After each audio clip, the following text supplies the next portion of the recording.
All right, item number 1 is tonight's invocation and pledge of allegiance. We have Pastor Parrish Bridges from First Presbyterian. Come on down. All right, now if you would all stand and silence your phones, please. Let us pray. God, we come before you and we ask that you would bless those who gather in this place. We ask that you would give the gifts of discernment, that you would give the gifts of wisdom, the gifts of vision for our city. And to those who lead here, we ask that you would grant them the patience of cooperation. To those who debate, we pray that you would give them clarity of thought. To those who make decisions here, we ask that you would grant them courage for truth. Keep ever before us the broken places of our life together, places of despair and disappointment. Set our ears to hear the cry of the poor. Set our eyes to see the needs of the sick. Set our hearts to beat in rhythm with yours. And blend us with all people of goodwill, both in this place and beyond, in order that this city might be a signal of hope and fulfillment. And Lord, we give you thanks also in gratitude for the latest win by Huntington High and their basketball endeavors, and we thank you for keeping them safe and leading them to a time of victory. And we just pray that you'll help us as a city to show our pride, to show our gratefulness for their work and for the faculty and all the coaches, the people involved. We just pray for safety for all of them and help us to enjoy this time of celebration. We pray all of these things in the name of our Lord. Amen. Amen. Allegiance to the flag of the United States of America and to the republic for which it stands, one nation, under God, indivisible, with liberty and justice for all. All right. Item number 2 is roll call. Ms. Adkins? Mr. Anderson? Present. Mr. Bailey? Present. Mr. Bowen? Here. Mr. Jackson? Here. Ms. Johnson? Here. Mr. Jones? Here. Ms. Mount? Here. Ms. Rumbaugh? Absent. Mr. Shockley? Here. Mr. Sweeney? Here. And Ms. Wellman? Present. All right. We have quorum. Item number 3 is the synopsis of the last meeting. Move for adoption. Second. We have a motion from Mr. Bailey, a second from Mr. Bowen. All those in favor signify by saying aye. Aye. Opposed? All right. Item number 4 is reports of the mayor, Mayor Williams. I think we have something very exciting this evening. Yes, we do, ma'am. Before we get into the real exciting part, Nice. just wanted to remind City Council members that we're accepting applications for Project Shine Housing Rehabilitation Program for owner-occupied properties now through April 28th. And we've expanded the program to be citywide this year, and we can accept up to 100 applications. And as of today, we have 32 applications. For more information about the program and how to apply, residents can visit Huntington Shine, all one word, huntingtonshine.com, or call 304-696-4418, or email projectshine@huntingtonwv.gov. It seems that we should get used to gathering like this, except, and isn't it appropriate, that 2 years and just a couple of weeks after we had to shut everything down and have met sporadically and sparsely, everybody here together, we now, for the first time in over 2 years, have an absolute packed house. Why? Because of the HHS girls basketball team.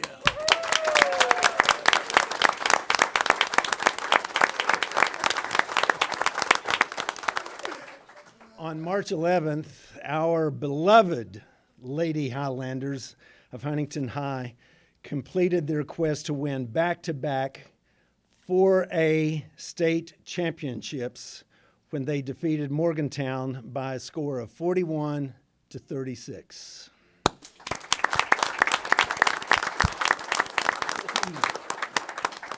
Ladies, you might recall last year that I had an opportunity to come and to be able to see you all. I wasn't able to this year because I was attending meetings in Washington, D.C. And I was invited to a dinner with other mayors and representatives from large cities like Los Angeles and other big cities of that nature. And they noticed that I kept kind of going to my phone and was sitting there looking down at this, and I was live streaming the game while the dinner. And finally, at one point, when the game was over with and you all had won, I called everybody together and drew their attention, and I said, if you would please, join me in congratulating the high school, the girls basketball team of Huntington High School in my home city. They just won the state championship for the second year in a row, and they just stood up and just started screaming and everything. And if any of you are on Twitter, you will have seen a picture of all of them kind of going congratulations. And then there was another one where they pulled back the phone and videotaped, "Go Highlanders!" You even made your mark in Washington, D.C. Some of you are going to make your mark even bigger in state. We're awfully proud of all of you. But as important as today is also very important because one particular person is celebrating a very special day. Today is Amaya Smith's 16th birthday.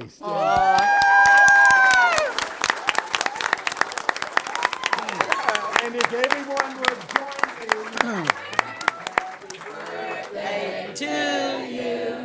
Happy birthday to you. Happy birthday, dear Maya. Happy birthday to you.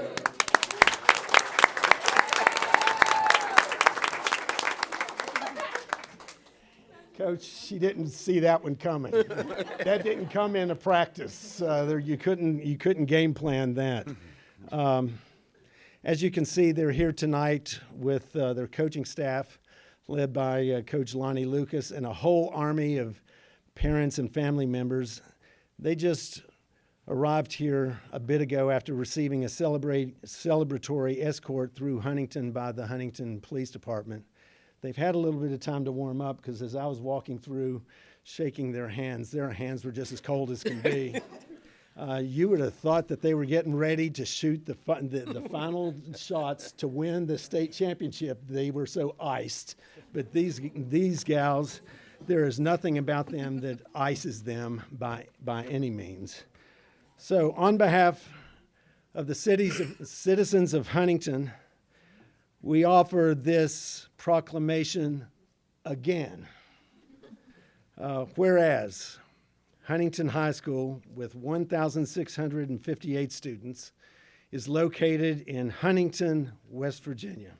And whereas the Huntington High School girls basketball team won the 2022 West Virginia Class 4A basketball tournament, and whereas this achievement marked the team's first back-to-back state championships in girls basketball at Huntington High, and whereas the members of the team are, now how did she get named first? Amara Jackson. If the chef goes hungry, it's its own fault, right?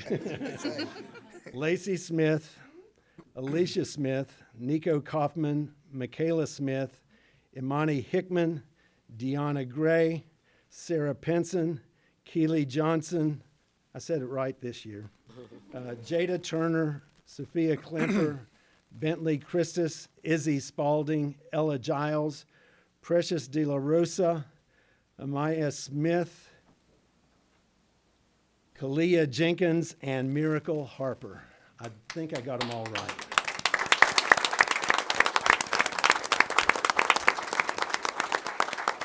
The coach is Lonnie Lucas, and the assistant coaches are stand-up Abby Conley, Whitney Bays, and John Coates.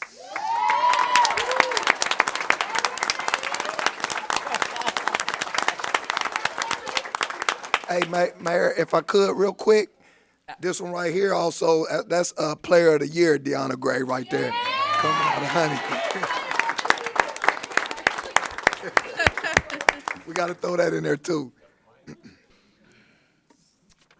The team's overall record for the season was 24-1. And whereas the Lady Highlanders met the Morgantown Mohegans in the state championship game March 11th, 2022, and won by a score of 41-36 to bring home the state championship. And whereas Deanna Gray, Imani Hickman, and Jada Turner were selected for the 2021 Class 4A All-Tournament team. Wonderful.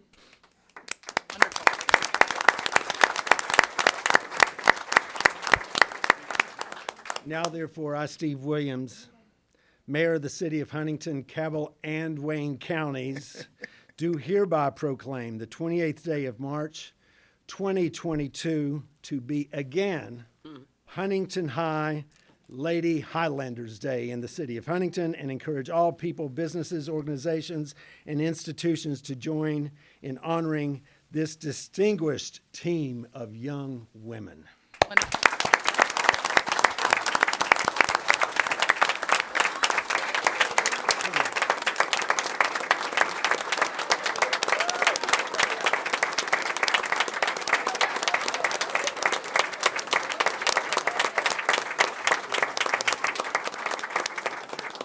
Any members of, before Coach Lucas comes up, if any members have anything to offer to the ladies, we'll do that, and then we'll bring Coach Lucas up. Any members? You know, if you're going to give me the time, okay, I'll keep it short. Got to. Steve, I'll keep it You short. got to. It's just well-deserved. We just appreciate the mayor and council members for letting you know how much we definitely appreciate you guys. Great job. On and off the court, we just talk about this season. He mentioned it being back-to-back, so in 2 years, I believe the record is 48-2. That's unbelievable. Not more than just state champs, but just a great group of ladies overall on and off the court. So it's definitely much appreciated, and we appreciate what y'all do for the city. At the end of the day, being the best and doing your best is the end goal, and you guys did it. So, you know, very proud of you. Thank you.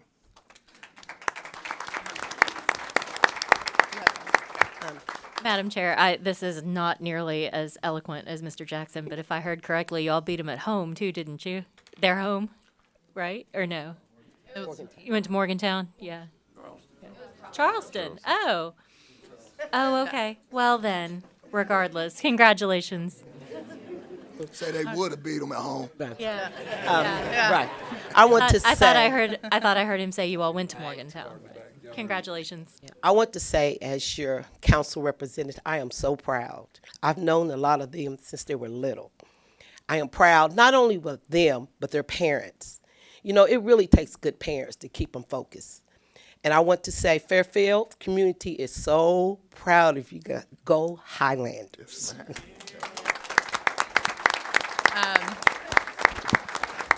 Just a few words. I'll try to keep it short too. But I think the second wind, it becomes a city holiday, right? So, yeah, official. Yeah. All right. Well, you know, being a high school student is hard. Being a female certainly has its challenges, and being an athlete most definitely requires next level grit and determination. So doing all three of those things simultaneously and bringing home a state championship for the second consecutive year is certainly something to celebrate and be recognized for. I commend all of you, players and the coaching staff alike, for the consistent excellence and sportsmanship, and I thank you for making us all proud. I want to also thank you for being good role models. As a mother of two young children and a little girl who plays ball as well as a little boy, it's so important to me that both of them see these accomplishments being celebrated. because this is how we make a change. So while you may think that you're out there playing ball, you're actually doing that and so much more. So it's very fitting to me that we celebrate you all tonight. And I'll leave you with a quote from a professional surfer, Bethany Hamilton, who is famous for having survived a shark attack and losing her arm and then going back into the sport and dominating. Courage, sacrifice, determination, commitment, toughness, heart, talent, guts. That's what little girls are made of, the heck with sugar and spice. Congrats and well done.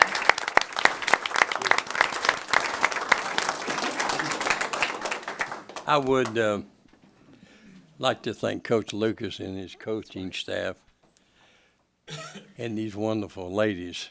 You have brought honor and glory to Huntington again. Let that be your measure in your life to carry it out that way. And wherever you travel, no matter where you go when you graduate, be proud of Huntington and be proud of the Highlanders and Coach Lucas and his staff, because we're proud of you gals. We really are.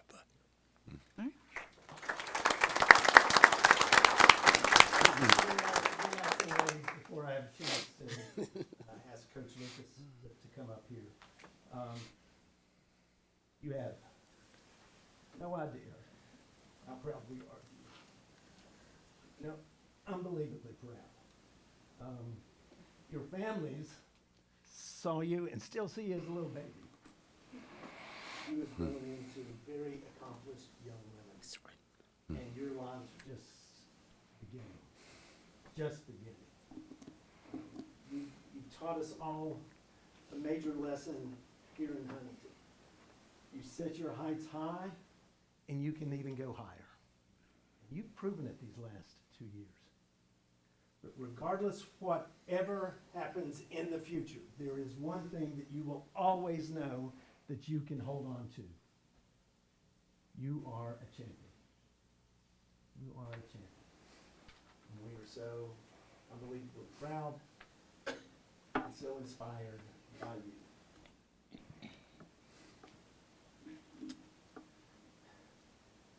Coach Lucas, you know my dad was a coach. And there's a bond there that coaches' families have. Because there are things that you go through and you come home and that's your only respite, really.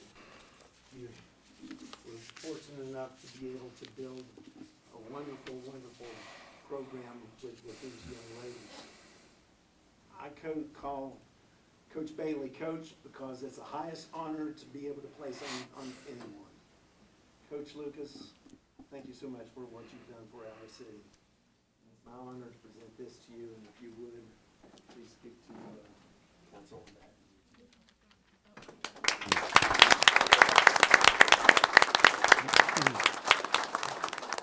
First of all, I'd like to thank the mayor and council members for inviting us here, and everything you were saying about these young ladies is true. But I want to give a lot of credit for the parents.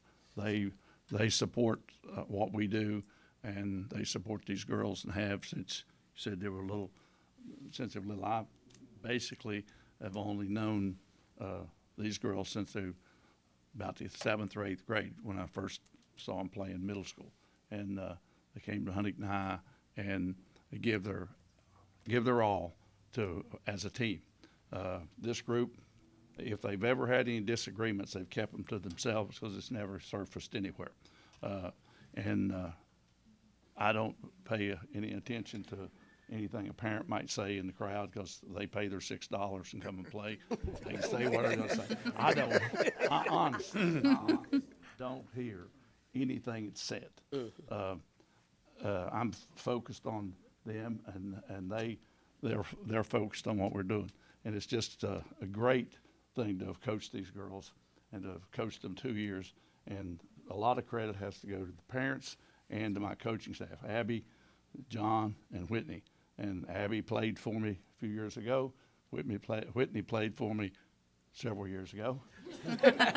John didn't play for me. While we're here, if any of you watched the Glenville State win the national championship a few nights ago, on that team was two girls from Huntington. One that played at St. Joe her whole career, and one had played for Huntington High her whole career. And they made a contribution, a major contribution, and they played. It was great to be able to get it on TV and watch it. But I want to thank all of you for having us here. We hope to do it again. Who knows when it comes around? It's just one of those things. When I met the coach from Morgantown, and we've known each other for several years, and we walked out to meet, I said one of us is going to go with winning 4 state championships. He had 3, I had 3. And I said, Coach, I'll tell you congratulations now, but I sure hope you don't get it. He said, my feeling exactly. But we parted friends, and Coach came over and congratulated all you girls on the bench. After we defeated him, he came over and congratulated each individual. Class guy, moving on to South somewhere where his wife got transferred, and so he moved.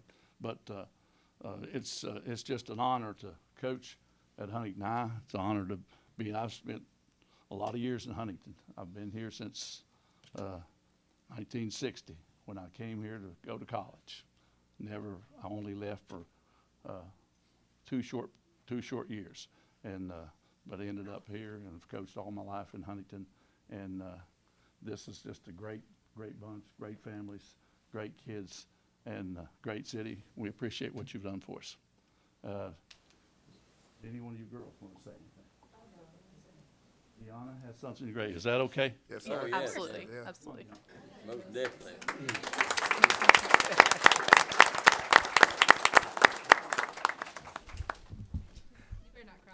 Girl, I'm not gonna cry. Okay, thank you guys for coming. I just want to take the time to celebrate just kidding. I want to thank the mayor and the council for inviting us and taking the time to celebrate our accomplishments, and for the people in the community and the Do Crew for supporting us along the way. We really appreciate all the love and support. So going into the state tournament, we went off with lots of love and support, but as we progressively moved on, the support faded. As a female athlete attending Huntington High School, that seems to be the norm as it relates to women's sports. For example, the class of 07 and 08 softball team won back-to-back state titles, which was a major event. And this is when women received little to no recognition for their accomplishments. Now, a decade later, it was a repeat in history, but for the women's basketball team, also receiving little to no recognition. Since the birth of the 4A class in West Virginia, your Lady Highlanders have gone undefeated at the state tournament, walking away with back-to-back state titles. As we entered Huntington High the Monday after winning states back-to-back, disappointment quickly clouded our minds. To say our feelings were hurt is an understatement. I was individually congratulated, but not being recognized as a team by our own school was a little disappointing. We were later recognized after a few teammates and I brought attention to the issue, but having to tell them to acknowledge us made it feel a little insincere. I just wish, as a good representation of not only our city, but our school, along with being the future of this area, we could have had more support, because some don't understand the sacrifices we put into this. So I hope me speaking up can change that norm in Huntington for all female athletes. Well done. Thank you. Well done.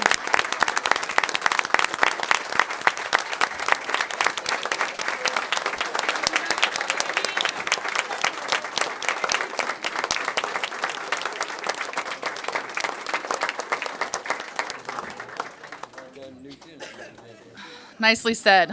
All right, Mayor is going to hand out the proclamations.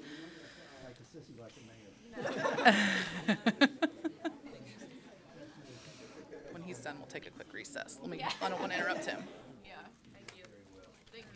H-Town! You know H-Town! You know H-Town! You know H-Town! You know!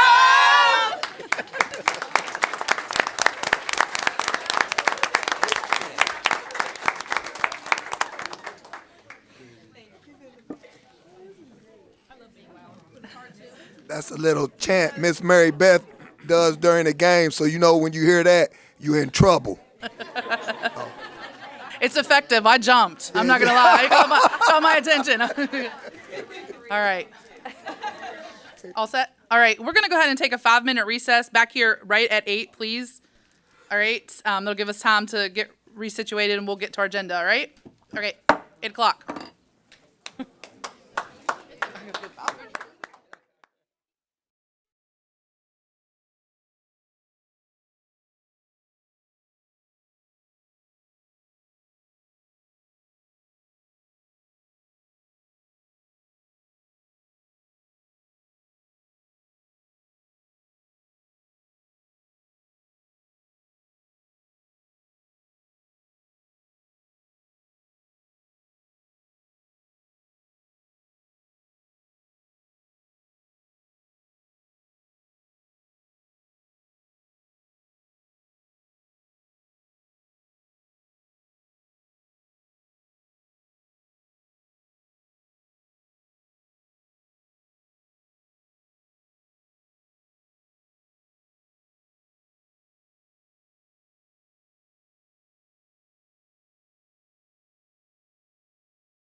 Mike's on.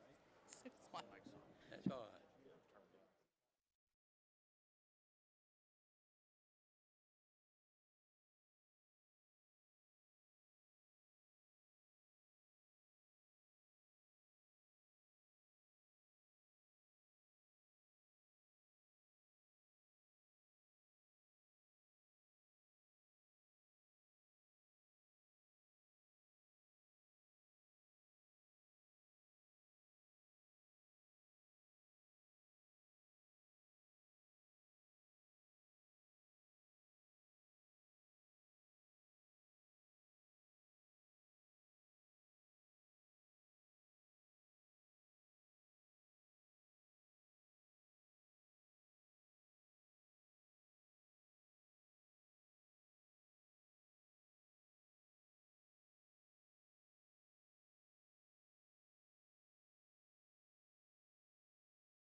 All right.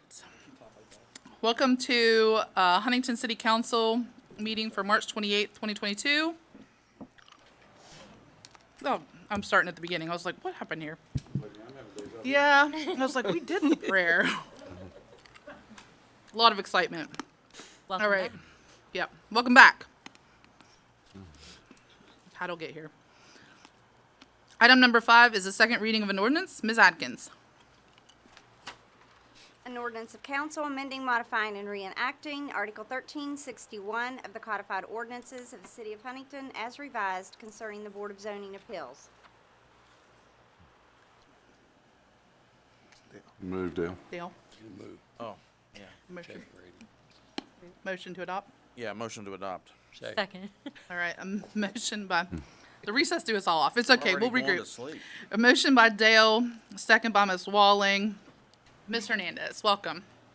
Thank you, and I'm glad you took the break because I was kind of in tears there at the end. Yeah. So, good evening, Erica Hernandez, Assistant City Attorney.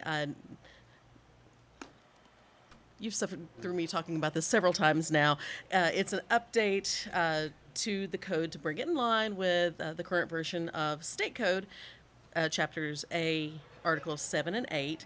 The intent remains the same, but there's new language that offers some more detailed, some more modernized, and some additional guidance. And I'll be happy to answer any questions that you have.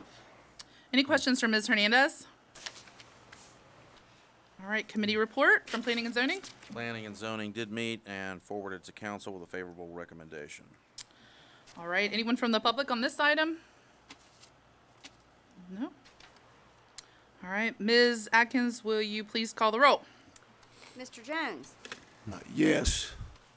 Ms. Rumbaugh, absent. Mr. Shockley? Yes. Mr. Sweeney? Yes. Ms. Walling? Yes. Mr. Anderson? Yes. Mr. Bailey? Yes. Mr. Bowen? Yes. Mr. Jackson? Yes. Ms. Johnson? Yes. Ms. Mount? Yes. What number is that? And the ordinance passes. Item number 6 is the second reading of an ordinance. It's a mouthful. An ordinance of council to amend sections 2.4, 2.8, 3.7, 3.10, 3.15, 7.4, 9.9, 9.11, 9.16, 9.18, 9.19 of the Charter of the City of Huntington, West Virginia. Madam Chair, I move for the adoption. Second. We have a motion from Mr. Shockley and a second from Ms. Walling. Mr. Dameron, welcome. Good evening. Scott Dameron, City Attorney. This is Ordinance 3 for this year. The ordinance is intended to update the 1985 Charter so that it complies with applicable law, to update outdated references, and to alter language which coincides with our current actual practices. The procedure that we went through, we were required by statute to have a public hearing, which we had on January 18th. And then the public had 10 days to file written objections, and there were no written objections filed, so it moved to the ordinance phase, and we're on second reading tonight. There are several changes made to modernize the charter. The first is to change the name from Director of Administration and Finance to City Manager. The second is to state that the mayor or his or her designee is to attend council meetings. The third is to provide that all notices of meetings shall comply with the open meeting statute. We have been complying, but it's not in the charter, and we think it should be. The codification requirement for the new code to be updated it says now every 8 years and do it in print.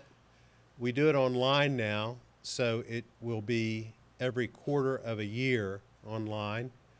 And it changes in another section to allow for a city engineer to be a consultant rather than an employee. It adds to the non-discrimination provisions sexual preference and gender identity, and changes the term handicap to disability.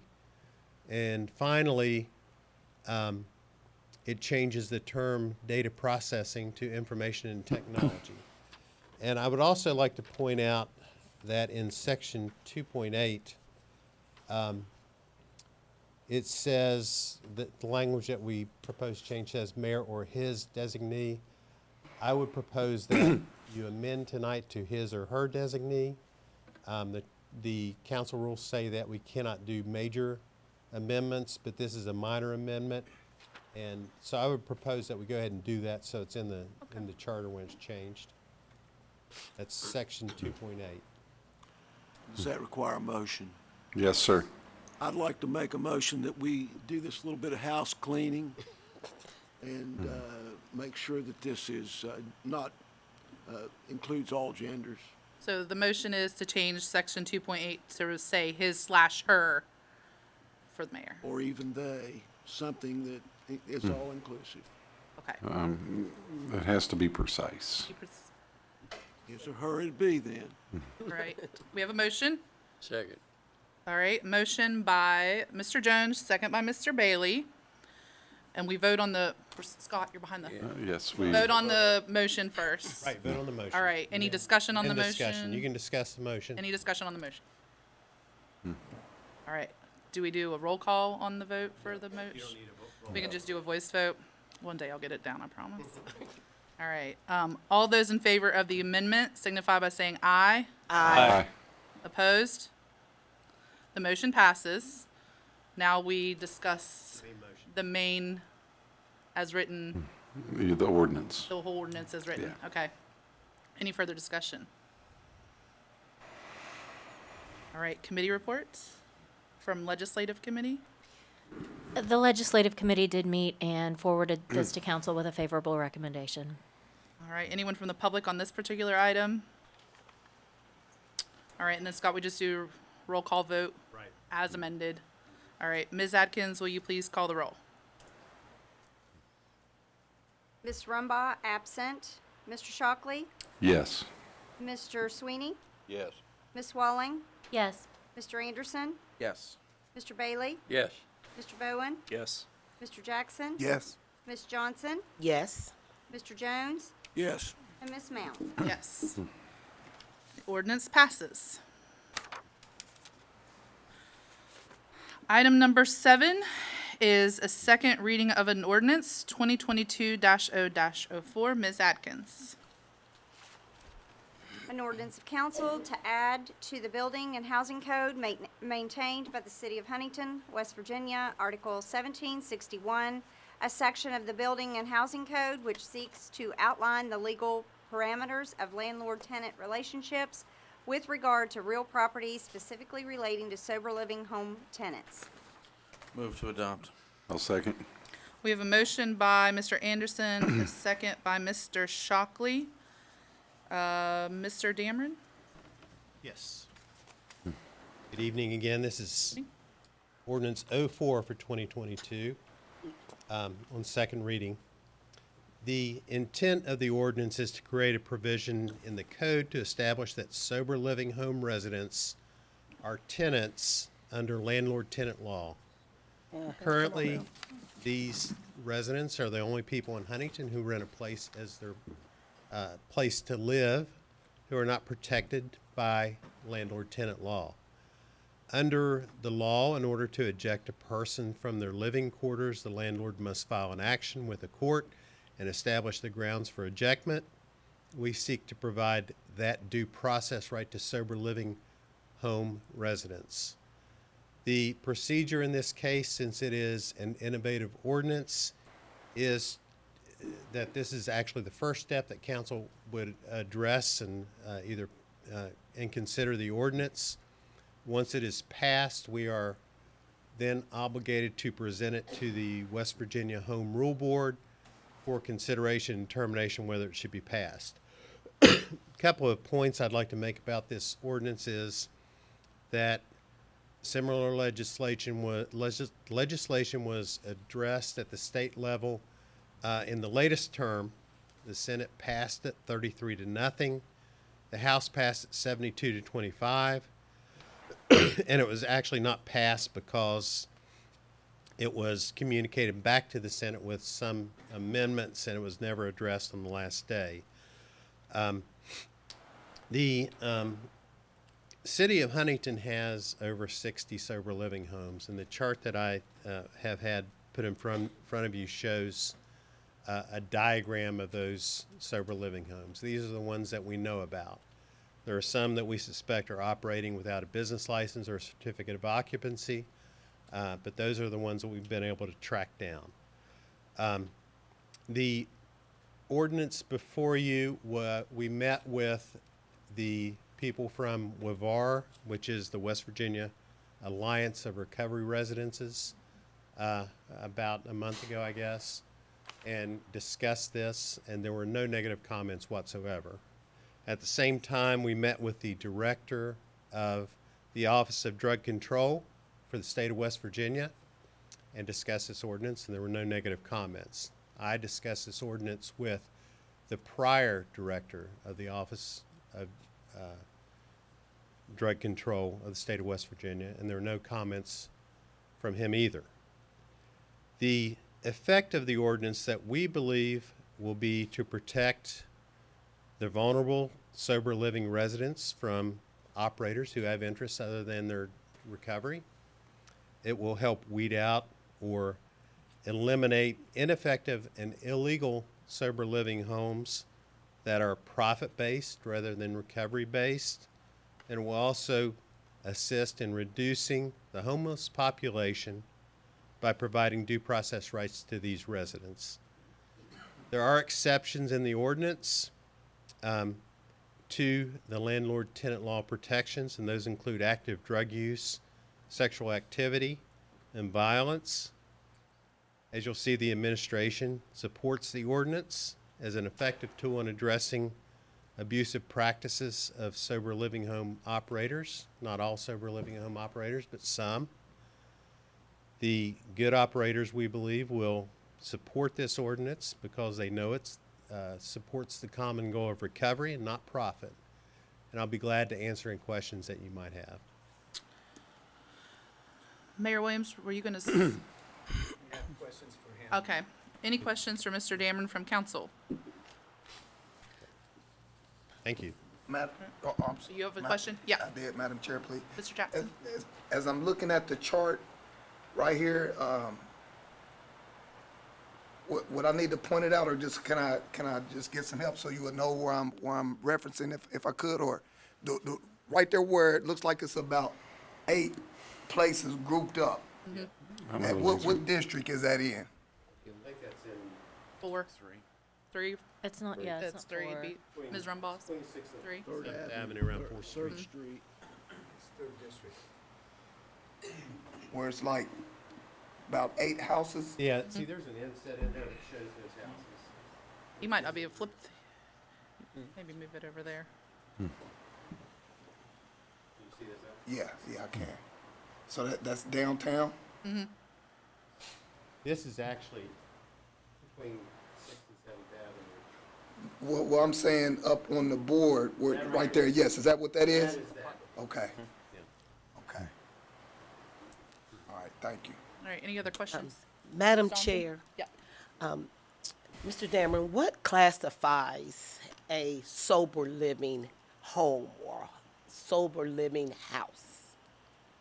Well, I don't have the definition Okay. before me, but a sober living house is a house where people reside who are in a drug-free environment in an attempt to recover from either addiction to alcohol or drugs. Do they have to have a plan? Do these people just move in, pay rent? I thought a sober living house was when a person got there, they was in some kind of program. So are you saying to me all 60 of these have programs or they don't have programs? Are they classified I don't together? think that's true, and Okay. it's not necessarily true that they have to have a program. Okay. There's no real guidance for that. It's really determined by the operator. How about license? Does all 60 of these have license? They're required to have business license and certificates of occupancy. The city can't specifically license as a sober living home. It's a business license, just like a grocery store or any place else. Right. So we're talking about sober living homes and business license. Yeah, right. Okay. Any other questions for Mr. Dameron? I have a point I'd like to make. So, there are 60 that we know about, Correct. sober living. A population of 45,000 people, roughly. So then it pretty much confirms that they are bringing people in here. I don't have the statistics, but you can draw any inference you'd like from the statements you've made. It's been, long rumored that that was what was happening. It's clear if we have that number here. Any other questions for Mr. Dameron? Just one, Madam Chair. During the work session, I asked you about bringing future ordinances before council that may fix some what I'll call holes in this tonight. I think this is an important thing for us to consider tonight, but if it passes and we were to bring further ordinances forward, could we do that by the next meeting, do you think, procedurally? Yes. Okay. Ms. Walling, you were referring to, the holes you were referring to had to do with the exceptions to the. Correct, yes. Yes. I mean, Okay. we could absolutely have a Okay. separate ordinance that would address any concerns you have. Thank you. Any more questions? All right, Mayor Williams? Thank you. Thank you.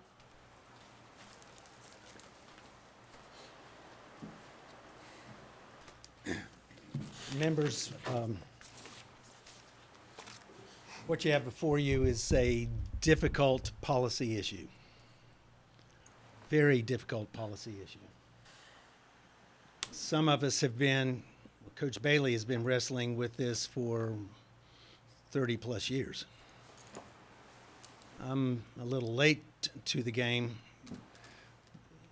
or to the issue.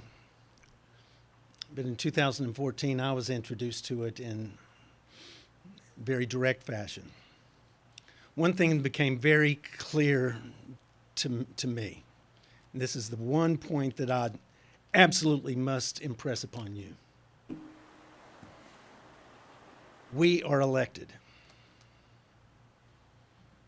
We can't dodge this issue. And I would say at least 9 of you, maybe all 11, I just don't recall, but at least 9 of you have come to me about concerns related to the level of addiction in the community,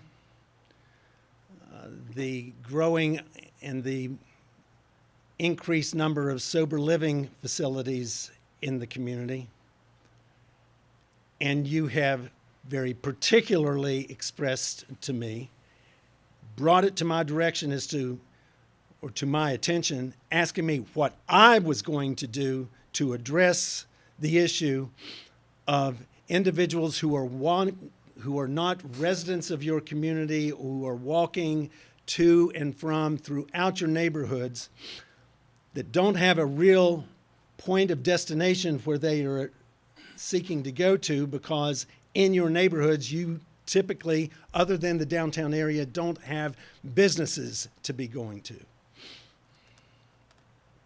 And you've said to me, what are you going to do about it? Now you have an opportunity to do something about it. This has nothing to do with business licenses. This has nothing to do with how a program actually is determined as to whether it has a program or not. This has everything to do with an organization that has individuals residing in its facilities, paying a fee that can be construed as rent, and we are simply indicating to those individuals who are fighting addiction in the physical fight of their life, the emotional and behavioral fight of their life, and we're simply seeking to give those individuals who are at most risk within our community some level of tenancy protection. Nothing more, nothing less. There are other things that need to be done, and I'll be glad to have a separate conversation, but that's not germane to this ordinance. Now, there are those in our community that I have thought for years to be legitimate, sober living operations. And I've observed them with the knowledge that there were people that were coming in to receive those services, and I was seeing how those lives were being transformed. But if any one of us are going to say that all of these facilities are what I would call legitimate facilities, seeking merely to be able to transform people's lives and to change them and help provide a path out of addiction. There are some in this only for the buck. And I'm not qualified, nor am I willing to try to go out and point as to which one of those are. But I can say that if they're going to be treating their residents with the care that they profess, those individuals will be given some protection. Our council has enumerated there are 3 areas where individuals could legitimately be kicked out without notice. Drinking or using drugs on the premises, fighting, or sexual activity. And if there are others, we can discuss that in the future. My concern is this. If you're running a legitimate facility, and I've heard some that say, well, this is not affecting us because that's the way we do business, then what's the problem? What do you fear? If you're taking care of your residents, providing them a service to help lift them up, and you are out of a sense of love reaching out to help them, having tenancy protection is just one more additional blanket of love that is placed around these individuals. There will be some that possibly will say, well, this isn't legal and we're going to take you to court. My response is, go ahead. Because understand this, you're the governing body. You set policy. I'm the chief executive of this city. everybody looks to one person to make sure that this city is safe, secure. If somebody wants to sue the city, fine. Judges don't set policy, they adjudicate policy. The legislative body and the chief executive of the organization sets policy. That's what we're here to do. I've considered, as I indicated, many of these sober living facilities to be legitimate enterprises. And it's been my honor to be able to stand by them. It occurs to me that only the illegitimate enterprises would oppose such protections for individuals who are in such a fragile physical and emotional state. If they're legitimate enterprises, what do they have to fear? Why would they fear legal protections for their residents? Thank you, Madam Chair. Thank you, Mayor Williams. All right, the committee this went through was our Drug Control Policy Committee. Mr. Anderson, can you give us a report from that committee, please? Yes, Madam Chair, the Control Policy Committee met and forwarded to council with a favorable recommendation. All right, thank you. All right, at this time, we'll ask for anyone from the public on this item. We had a sign-up sheet before.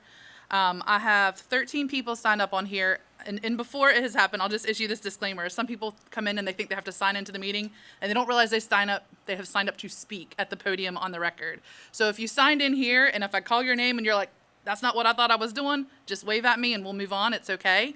When you come up to the podium, you will have to state your name and address for the record, and you are limited to 3 minutes. And it is just as a heads up, because we're a talkative group, and I never want us to come off as rude or unlistening. This is literally your time to speak to us, not for us to talk back to you. We're here to listen to what you have to say for your full 3 minutes. All right, with that being said, we'll start at the top. Mr. Joseph Crutcher. Good evening, sir. Hi there. All right, we'll have you state your name and address for the record, and we'll get started. Joseph Crutcher, 825 23rd Street, Huntington, West Virginia, 25703. All right, thank you. I want to thank you for allowing me to participate in my community. There is no argument that can be made against the need for sustainable and equitable addiction recovery. Like most, I see the populace being plagued by disease that has ravaged us for decades. That is why I'm here. I believe a part of that recovery is security of housing, a place for a person to lay their head at night without fear of being on the street the next day, in a situation that would most likely be a driving factor to someone going back to substance abuse. Even if the statement is true that no one is evicted because of rent, every human being deserves respect and due process in our great judicial system. And if we are not going to create a separate minimum rule set in which these organizations are to abide, then at the very least, what we can do for the most vulnerable of our population is extend to them the same protections I am afforded under law. That's it. All right, thank you, sir. Thank you. All right. Thank you, Joe. Mr. Craig Hetlinger. Good evening, sir. Can you state your name and your address for the record, please? Craig Hetlinger at 602 13th Avenue, Huntington, West Virginia, 25701. Thank you. Thank you, council, for allowing me to speak. I hope I don't get crucified walking out of this chambers when I leave here by my own colleagues. But I don't hate this ordinance. I don't hate it. What's really alarming to me, however, is that when I look at this ordinance, it looks as though it's just a legal document written by a legal mind and a novice mind about what really happens in the recovery community and what law or ordinance would be effective in this regard.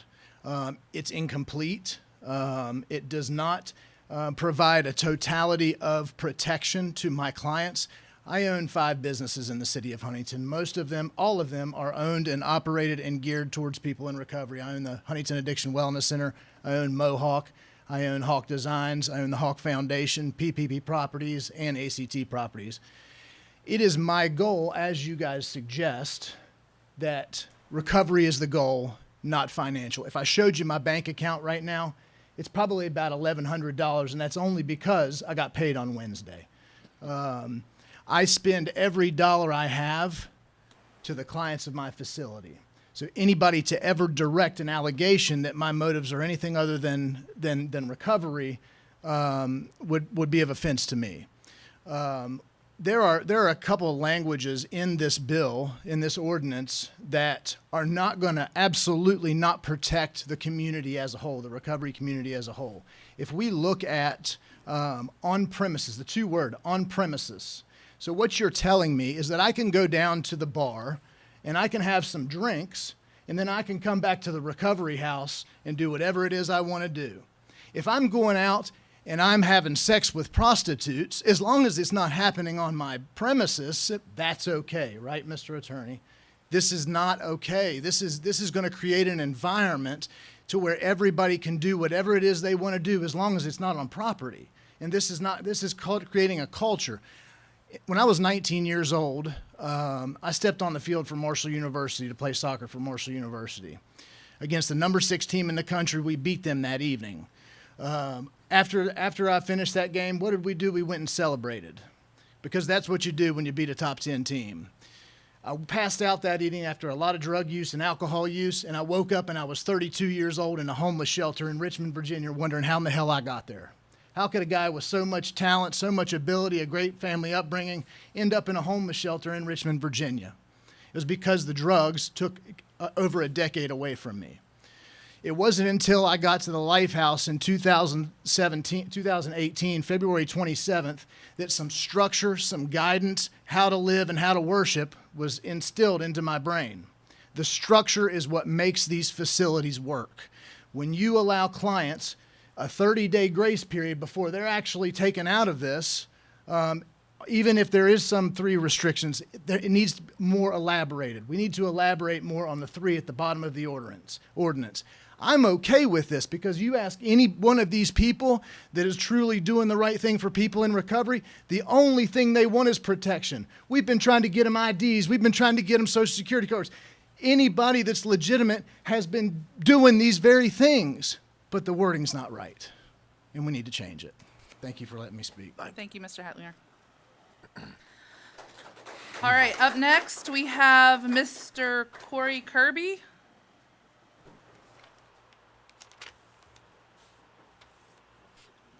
Good evening, sir. You can state your name and address for the record, please. Sorry. It's Corey Kirby, 223 Fifth Avenue, Huntington, West Virginia, 25701. All right, thank you. I agree with Craig. I don't hate this bill. I don't hate the idea behind it. I support it. But there is, like he said, there's a lot of clarification that needs fixed. I operate 6 houses right now. 3 of them are completely legitimate with the city, all city licensing. We're in the process of WAVAR certification. So we try to make sure that our facility is as legitimate as possible in the city of Huntington and doing whatever the city of Huntington asks of us to do, as well as WAVAR, because WAVAR also has a grievance policy set in place that to give the participants in the program a voice. So if someone in the facility isn't treating them fairly, they can file a grievance, and it comes down and we have to answer that grievance. That was supposed to be creating an advocacy for them, and the issue that I have concerning this is the 3 reasons that you kick them out.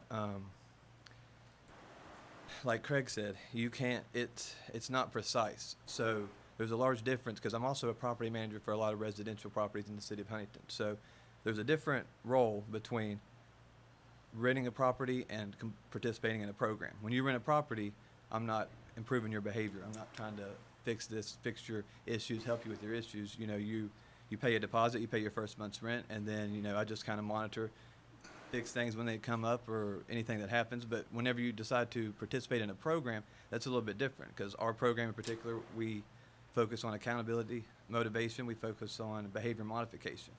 A lot of these people come out of these programs from Recovery Point and any other rehabs, and they need somewhere to go to teach them how to take care of themselves, you know, how to have a house and do chores and do this and do that. And that's what our goal is. But if you have somebody, let's just say, for example, that's in there and they're not completing chores or they're not coming back for curfew, well, in this ordinance, it would be okay for them to do that and then nothing happening and them not get dismissed from the program or anything like that, which in turn sets a bad example for the other house, or for the people in the houses, because they're like, oh, well, they can do whatever they want. So, you know, why should we have to listen to the rules and have to follow this and follow that? So if there was more like, if it was more precise on what you would be able to immediately evict them for, because it kind of just completely removes the program aspect from it whenever you only have these three things, because you no longer have a program no more. And then if all these recovery homes try to, you know, this happens and they can't operate, then you're going to have an even larger homeless population, because all these people that are getting help from these recovery homes are not going to have nowhere to go, because they're not going to be able to operate a program and run a program if they're being told they can't, you know, they can do what they want and get kicked out. And that was just, it's more concerning, and I feel like it needs a little bit more detail in it on what you can and can't do. That's all I got. Thank you, Mr. Kirby. All right, up next, we have Mr. Nick Wellman. Good evening, Mr. Wellman. Can you state your name and address for the record, please? Good evening. Nick Wellman, 1015 5th Street West, Huntington, West Virginia. I just wanted to come up and give a little bit of testimony of what recovery did for me. I went through the Life House in March of 2018. I was one of those knuckleheads that was running around Huntington taking up city resources, probably ran into some of Mrs. Rader's people several times, 26 to be exact, 26 overdoses. No matter what I did, I could not get healthy. And then I found the Life House. Since then, I have a wife. I have a 9-month-old child. We just bought a $200,000 home on the south side of Huntington. I don't understand why we need to change things if they produce. They work. It all works. I can only speak for the Life House because that's all the experience that I have is with that. But I just wanted to come up and share my story a little bit. Thanks, guys. Congratulations on your recovery. Well done. All right. Up next, we have Ms. Allison Wellman. Assuming you're related. Yes. Okay. Name and address for the record. Allison Wellman, 1015 5th Street West, Huntington, West Virginia. I also, too, would like, I am a graduate of the Life House. I graduated Life House in August 2018, and it is directly related to the structure that is at Life House, and I believe other homes in the area are modeled after it. I believe like Newness is also the same model. If it wasn't for the structure and the way it is set up, I would not be a mother to my boys. I would not be a wife to my husband. I would not be a productive member of society. You know, I have never, in my time at Life House and my time staying connected to Life House afterwards, I have never witnessed or heard directly from a resident of Life House that they were kicked out for program fees, rent, whatever you want to call it, for it not being paid. Like it was said before, you know, the amended reasons to, you know, the off property and all that, it's going to set those who want to recover up for failure. It is not going to create an environment for those who want to recover to truly recover. It's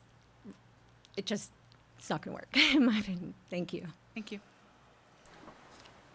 All right, Mr. Raymond Meadows. I didn't recognize your name. So formal. Sorry, Rocky.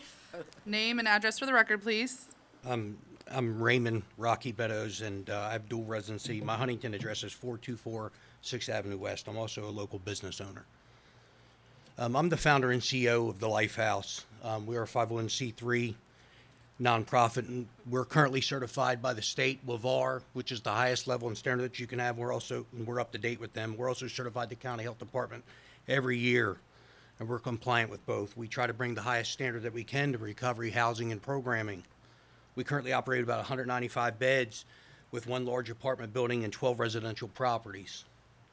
I'm 48 years old, and we found that, personally, me coming out of addiction, that most of these people all have a sense of entitlement and no work ethic, and the very thing we try to do is reverse that.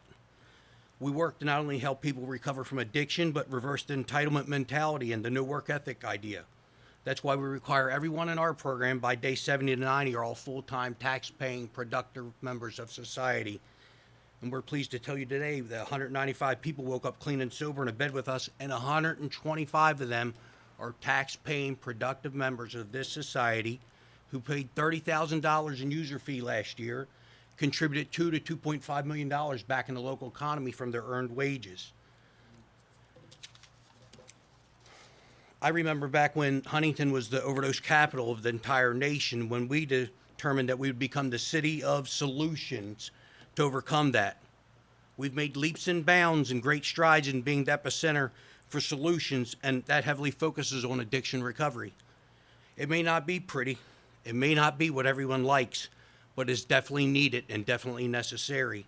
Without this long-term piece, addiction treatment's very insufficient, and it does not work. Addiction treatment without long-term recovery is insufficient with void. Of the 195 beds we operate, 105 people completed the full 8-month program last year. That means 105 of the 195 beds was tied up for a full 8 months with the same people. At Lifehouse, as a board memorandum and directive, as a rule of thumb, we don't take out-of-state, out-of-area people at all. We only service people from in-state or tri-state area. We have data, and we'll run numbers for you at any time. For the last 2 years, we've ran them when we stay under 4% of out-of-area people. To address the issue of finances, Lifehouse in 11 years has never put someone out strictly out over money. We keep working with participants until they can stand on their feet and pay their own way. To date, the current participants with us owe $40,000. That's the people currently with us. The top 10 owe over about $1,000 apiece. The folks we help were never tenants. They are a group of ill people classified while recovering as disabled persons that we have invited in to stay with us to help them recover from addiction and learn how to live. Again, they were never tenants. There appears to be a huge misconception and stigma of recovery housing and long-term addiction recovery. It is in some people's eyes a huge factor that's attributing to our homeless population. We have found there is no evidence to support this at all. We understand that perception, but there is no reality or proof to it. Just like the initiative being brought before you and before council here right now, that these recovery homes are putting people out frivolously over finances and ability to pay. There's zero proof of that. And we'd ask the city, if there was, wouldn't the city have asked any of us? One of these programs, of those 60 houses, 50 of them's represented here tonight. You know how many they ask us about our policies, how we operate? Not one of us. They haven't asked us how we operate. They haven't asked us for our policy and procedure, how we handle this. Not one of us. I've spoken to almost all of them about it. We would also ask the city council to ask them, give a list of the incidences and the names of the people they say this has happened to. We can't track or know of any. We don't disagree with the thought that this is happening or the perception that it's happening, but in reality, it just isn't happening. It isn't true. There is a perception that the good programs need to be separated from the bad ones, and we agree, but up to this point, the city has done everything to put a broad stroke over all recovery housing as a whole and attempt to curb homelessness. If passed, this city is going to cripple all recovery housing and turn us all into flop houses that are worse than the coaches in. But at least the coaches in can put people out when things are getting bad, and we'll be in the middle of eviction process, having people just doing whatever they want during that eviction process, even not paying us while going to work and getting paid. So as to say that it won't affect the quality programs, it will. It'll ruin us. It'll cripple us. If you turn what is currently into voluntary participants into tenants, they can disrupt the entire programs we currently operate. In men's houses that we only allow men in, they'd be inviting women in, telling them they could stay the night. And as landlords, we have no right or say over that. Along with my plea of asking you to vote no on this, I'd like to point out 3 things that are really wrong with this ordinance that everybody else has been bringing up. Number 1, that by becoming tenant and landlord relationship, it will supersede all program requirements. So now no one doesn't have to do anything. They don't have to do a chore. They don't have to program. They don't have to go to meetings. They can do anything they want. And then you get to these 3 exceptions. The first one reads, it must happen on premises. So they can drink and go down the bar and come home to us. They can go shoot heroin in an alley, but come home to us. The second one could be read as that violence has to happen to such a point they had to break the law. So actually assault has to take place We would never let it get that far. If someone's so out of control and out of hand, slamming doors, and we think we can't get it stopped, we'd love to ask them to leave before assault actually took place. The third one about sex on property, it reads in such a way that maybe it only means with participants in the house. We don't allow sex in our houses at all. So can they invite prostitutes in now? We don't know. So we'd ask that you amend those three at minimum, and we ask that you at minimum add a fourth thing to this that would say you wouldn't undo our program requirements. That by being landlord-tenant relationships, you're not undoing our program. You're not unraveling our program. That we could still operate the way we do. But as far as protecting the people, everything I do is for them. We want to protect them. We've never put someone out over money. But to say that's why this is happening, it's untrue.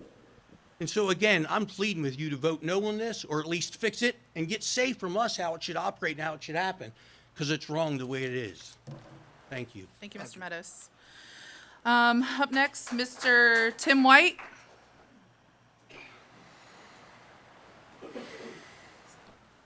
Good evening, Mr. White. Good evening.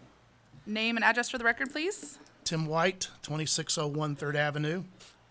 I'm the Director of Staff Development and Programs for the Lifehouse, Inc.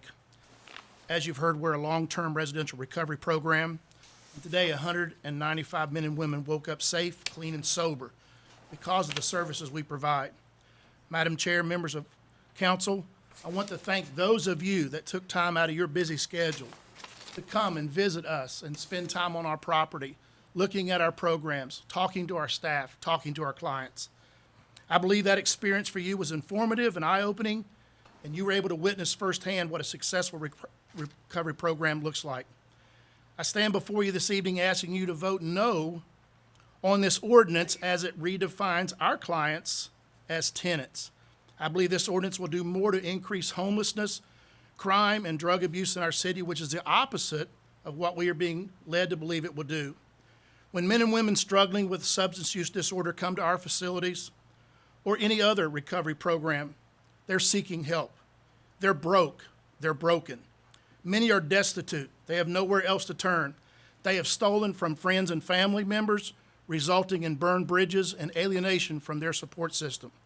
Their inability to make good decisions and care for themselves is blurred by the disease of drugs and alcohol. They need accountability. They need structure. They need consistency, support, encouragement, lots of love, and unconditional love and prayers. Recovery is based on accountability. At the Lifehouse, clients are required to follow strict rules, and structure is paramount to their success and the success of the mission of the Lifehouse. The rules they must follow range from simply making their bed and cleaning their room to working together to maintain the overall cleanliness of the house. They're required to attend classes and meetings designed to give them support, understanding, and tools they need to walk out their sobriety. They're required to attend classes designed to help them understand the dynamics of addiction, which helps them set a course that gives them the knowledge, skills, and understanding they need to prevent a relapse. At Lifehouse, we currently conduct 2 random drug tests every week. We can increase that if any staff feels the need to do that. At Lifehouse, if a tenant relapses, they're not kicked out on the street. They're not asked to leave. They're given an opportunity to return back to phase 1 and begin their recovery journey again.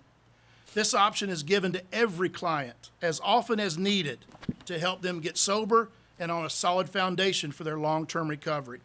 At the Lifehouse, no client has ever been asked to leave due to their relapse or their inability to pay. But let me ask you this. Now that they are tenants and based on their inability to pay, we begin to evict them. Where are they going to go? Their new landlord will require a damage deposit, first and last month's rent. Their credit is so bad they won't be able to get utilities in their names. They have no furniture or home goods. None of their friends or family members will give them money or co-sign for them because their history of not paying their bills or not being financially responsible. So now they are homeless. More demand is on the police to investigate their drug use. The courts are overwhelmed with eviction cases, and drug court now has no support system for their clients. So let's say they were current with their fees. If this ordinance passed as a tenant, they would no longer be required to follow the rules except to pay rent and not smoke in the house. Daily chores and classes would be optional. Random drug tests would be optional. Curfews would be optional. Having a friend over to spend the night would be optional. They can use drugs, drink alcohol, and stay out all night as long as they don't do it on the property. If drug use is suspected, landlords do not have the right to require random drug screens or go into a tenant's room or house to check for drugs. Now we have to make a referral to the police department. Now their resources are tied up. Even if the option to not pay rent is a reality, knowing the process to evict them could take anywhere between 3 to 6 months, and thus tying up the court system. I stand before you asking you to vote no as the ordinance is written. We certainly believe that there are better wording and better things that we can do that will provide the opportunity for us to continue doing what we do best, and that's helping folks in recovery. Thank you. Thank you, Mr. White. Up next, we have Mr. Matthew Thompson.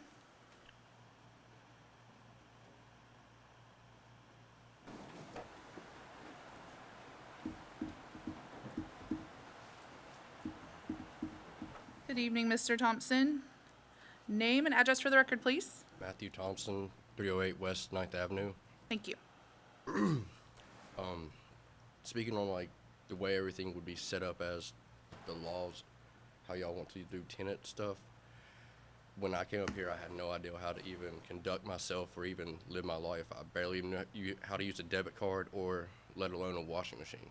And I had no direction at all. And when I have almost 3 years clean now. And I also have a family. I'm employed. I volunteer at a sober living house. And I pay taxes, all that. Like, I actually know how to conduct myself as a normal human being, or to y'all standards. But without people having structure in the house or putting rules and regulations on things in the house, that would disrupt how I would have been brought up and been able to learn everything. Because I had to learn how to set time reminders, how to do laundry, how to meet with people, how to actually be employed and keep a job. I was never told that I had to pay anything. That was just part of the agreement. No one ever enforced really that on me, that they were going to kick me out or anything like that. Everybody just showed up and loved on me and cared about me. I also volunteer almost 10 to 12 hours and work 10 to 12, like I work and volunteer at a sober living house 10 to 12 hours, 7 days a week. And I've never seen anybody get kicked out in the past 3 years. Like ever anything that's not drug use. And then we still try, if it takes 5 or 6 hours to find resources to get them into another place or detox or wherever, we just don't let anybody hanging unless they completely refuse and walk out. And Mr. Dameron, Mayor, I've never met y'all, and I've been there for over 3 years, literally 7 days a week, and I've never seen y'all face to face. I've never seen any of y'all face to face. I would implore you to actually show up at our properties, the 60 of them. Why wouldn't y'all show up and actually see how things are ran? Like if we could give you our resident manual, or let us come talk to our, sorry, this is extremely, let you come to our programs and actually talk to the residents and see how things are ran and operate, or just come and spend a day with us. I'm sure nobody that's operating right would have a problem with y'all coming and actually sitting down and see how it works. And it's not about money. It's not about like anything major. It's literally about trying to help people. I'm not going to volunteer my time away from my family and kids unless I absolutely care. I want to see people have what I get to experience every day now. And I just wish people would change the wording in it to where it's actually set up to where it could be used as a contract, the resident manual used as a contract for the tenants, because you're signing a legal obligation to conduct yourself by these rules. So I wish like the wording and stuff like that, so I ask everybody to vote no. Take the time and effort to come down and talk to us and see what actually goes on, instead of just having someone just randomly accused or randomly throw out numbers without anything backing it up. So I've seen no documentation or nothing stating this is how it is, this is what it is. And thank you. Thank you, Mr. Thompson. Congratulations on your recovery. Mark, I think I'm freezing everyone out up here, SL Teresa. I'm sorry. It's can you? I'm so sorry. If I'm cold, I'm sorry, Dale. Dale wants to take a vote on it. I know. Take off your coat, man. All right. While she's doing that, thank you, Lisa. I'm so sorry. Up next, we have Justin Ponton. I'm sorry if I'm pronouncing it wrong. Like, it also will get a lot quieter because of the fan being off. Give her just a minute to get back here. Thank you, Lisa. I'm so needy. I'm sorry. All right. Mr. Ponton, am I saying it right? Yes. Okay, great. You're saying it right. My name is Justin Ponton. My address is 3519 Auburn Road, Huntington, West Virginia, 25704. Madam Chairman, Council, I appreciate the time. City Attorney Scott Dameron, brother, you know we operate well and we have a good reputation and rapport. Mayor Steve Williams, over the years, Hank Dow, you guys embraced me. I actually showed up to Huntington homeless. No mother, no father, no family. I didn't have a girlfriend, not a baby mama. I had nobody. But I did have a program that took me in when I had nothing at all. And I had a program that gave me structure, that taught me how to be a responsible tax-paying adult. And then, out of nowhere, I found a career. And I never imagined that. I'm a habitual felony offender. I am. Part of me's still ashamed to admit that because of the way I live today. I'm a father of 4, and I'm a great father. I have a good woman. I'm a great man to her. I treat her very well. I'm an upstanding citizen. I pay my taxes. Anything with the city involving the homes. Actually, my very first day I ever opened up, my sponsor suggested the first thing you do is go down to City Hall and you tell them what you're doing and ask them for every ounce of accountability they can give you. So I did. I came here and I saw Miss Bartlett, and Miss Bartlett sat down with me. I had my 2 kids with me, and I was terrified, absolutely terrified, by myself with them for the first time ever. Miss Bartley sat down and she watched my kids for me while she helped me fill out the paperwork. Those are the kind of relationships I've had through this city. Now I'll say, as far as this bill, tenant rights, all people rights, I stand for that. I stand for tenant rights. I just, with the rest of my constituents, my friends and fellow operators, ask that some things get taken a look at. That's all, because we're going to put these people in an even worse position. I'm going to be turned into a landlord. I have no desire to be a landlord. I operate 3 small, humble, sober living homes. Out of every person in our program, every single one is gainfully employed. Every single one is tax paying. They're rebuilding relationships with their children. Many are in drug court, parole, probation, day report. We get our certifications. We work with WAVAR. We do everything under the sun just right. One thing we have never done, ever, once, I can look you all in the eye and promise you from the bottom of my heart, we have never put a single person out over money. Not once. I don't have all the fancy stuff to do the numbers because we're small. As a matter of fact, I know that the income and the money thing keeps getting brought up. I'll share with you something. Today is actually a milestone for me. See, when I came into this, I had a gentleman who helped me with properties. He was my sponsor. He really believed in me, so he put me on land contracts. He wanted to give me something that I could have and own and potentially pass down to my children one day, or just have assets, something, because I came to Huntington homeless, and then now today I own homes, like I own them. They're mine. And it's so cool when you get the paperwork, and it tells you that you own this piece of property in the city that embraced me. I met Mayor Steve Williams. I was 3 months sober. He put an umbrella over my head in the rain. He took his umbrella from himself, and he put it over me in the rain. And that meant the world to me. I remember when I opened up my first house, it was when the air guard and everybody, we were having all the crazy stuff in the city, and it was getting real dangerous and sketchy out here. And I messaged Mayor Steve Williams. I asked if he would come to my grand opening. It was the craziest thing in the world because here I was, a nobody, and I asked him, and he was willing to do it, except for, at that time, security issues were pretty severe. But he has always answered me and been there for me. Plenty of people in this room. As a matter of fact, Amaya, I know her mom, Mary Beth, the one that yelled out and freaked you out a little bit. And I asked her, would you trust me with your kids? Do you mind if I ask that? She said yes. She prayed for me. She laid her hands on me and prayed for me because I told her how nervous I was. And she prayed for me.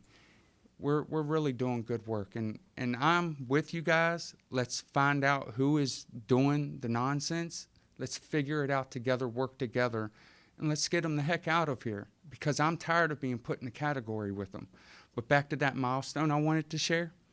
I took the long road, and I paid those houses off instead of taking a payroll income paycheck, a salary.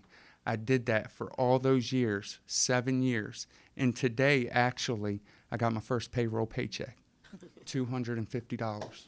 That's what I paid myself for 1 week. And I'm proud of that. It's not very much, but you know, after I paid off the houses, it leaves a little bit of extra money left over. And I found out I had to get a payroll paycheck because I need to start establishing stuff like business credit and all these other things. All these years I thought I'm doing this noble thing, and my heart was in the right place, but I wasn't educated enough in it. And I can't speak for everybody else's place, but Newness of Life is solid. Newness of Life is a genuine place for people to go and get help. And currently, right now, with all of the fear, everybody in here that owns and operates homes right now, they're in fear of them being closed down.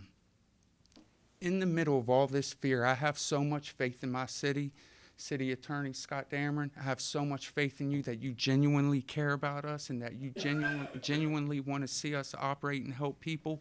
I have so much faith that I just got a loan. I put everything into it, and I'm going to take all of that and put it into those houses, and I'm striving to have the nicest looking ones because they get a lot of traffic, so they go through it. But we're in the process now, new roof, new kitchens. That's big for me. I never pictured this stuff. I was homeless out here. I had one change of clothes. They said DOC on them. I'm still kind of I'm not the best looking guy, but I used to be a scary looking guy, and I used to be a bit aggressive. I'm nowhere near that today. I'm a little sweetheart now. I want to thank you guys, and I genuinely believe you have our best interests at heart. I refuse to believe otherwise. I'm not listening to the outside noise. I believe our city has our genuine best interests at heart because I know what this city did for me. I know what it did for somebody that had nowhere to go. I had nowhere. I was in prison with no home plan. I had nobody to go to. And I had kids, and the city took me in, and a home took me in, and it gave me everything I needed. And I'm like the LeBron James meets Michael Jordan of daddies today. I am the best daddy in the world, and I'm so proud of that. And that never would have happened without your all's help. And I thank you guys. Thank you, Mr. Ponton. Congratulations on your recovery. All right, up next, Mr. Reggie Jones. Good evening, sir. Name and address for the record, please. I'm Reggie Jones. I'm the Executive Director of Recovery Point, West Virginia. My address is 504 Elizabeth Avenue, South Charleston, West Virginia. Thank you for your time this evening, and I really would like to start out by saying that I completely, unequivocally understand the intent behind this ordinance. I just don't necessarily agree with the language and how it is written. We operate recovery residents, long-term recovery residences across the state with about 350 beds statewide. Our facility here in Huntington is a 100-bed men's facility, and it is our flagship facility. Our facility here in Huntington is WAVAR certified. Our facility here in Huntington meets all city requirements. And the issue that I have is that by definition of the West Virginia Code, our 100-bed facility is considered a recovery residence, just the same as any of these 60 that you have listed on here. Now, I've heard a lot of discussion about people being discharged or evicted from programs because of their inability to pay program fees. That has never been an issue for us, and I can say we have never evicted someone or discharged someone from our program because of their inability to pay a program fee, because we don't charge a program fee. So people come to our facility here in Huntington and are with us anywhere from 9 to 12 months, and the entire time that they are with us, there are no program fees that are charged. So one of my issues is that this ordinance, although well-meaning, is intended to address the bad players on the field. but what it does is it sweeps up the good players along with the bad players to try to address the issue. The program, our program, and I'm sure my colleagues in the room will tell you that our programs are built on accountability to yourself, accountability to your fellow program participants, accountability to your community. We are not a landlord. We are a recovery program. We don't charge any rent. We don't charge any program fees. And my fear is not necessarily for the one person who violates one of our program rules. My fear is for the 99 other people who are affected by the person that goes out, goes to the bar, does what they want to do, and still have a right to come back and live within our facility with the other 99 people who are still actively working and struggling to find and maintain recovery. So that is one of my biggest issues. Our programs are built on accountability, and the guidelines that we institute in our programs are built to facilitate and reinforce and promote that accountability. So speaking specifically for Recovery Point, none of the residents that come to our facilities are taken by surprise by any of our program rules. Either before or the day that they get there, they're orientated, they understand what the program rules are, they understand what we call client rights are, we understand what their client responsibilities are, and they agree at that point to abide by those program standards. And one of the issues that I have with the ordinance, the way that it is written, is the 3 exclusions, the 3 exceptions. Although they are good exceptions, they're not strong enough, because I believe that there are legitimate reasons that aren't listed as an exception in this ordinance that would justify a person being discharged from a recovery program, because their lack of adherence to the program rule could have an impact on everybody else that's there in the facility. So really what I'm asking is that the council vote no, or at minimum reconsider the exclusion list. And as I said, I understand the intent, but I think it could be better. There are other legitimate reasons. And I think that if this ordinance is passed as written, then it's going to be an unraveling. We're going to see an unraveling of recovery programs, good recovery programs across the city, and it's going to have a detrimental impact on those individuals who are actively trying to work and maintain their recovery. So I respectfully ask that you reconsider and at least at minimum have some sort of provision in the exclusion portion that people can be discharged for violation of program rules. Our program rules are there for a purpose. They help hold accountability. They help hold structure within the program. And if this is passed the way that it is, I believe we'll see an unraveling of the good programs across the city. I thank you for your time. Thank you, Mr. Jones. Up next, we have Mr. John Alderman.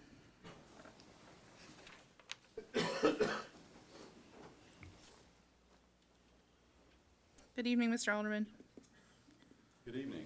Please state your name and address for the record, please. My name's John Alderman, and I live at 3 Monticello Place, Charleston, West Virginia, and also share a residence at 6187 Burkwood Road, Huntington, with my elderly mother.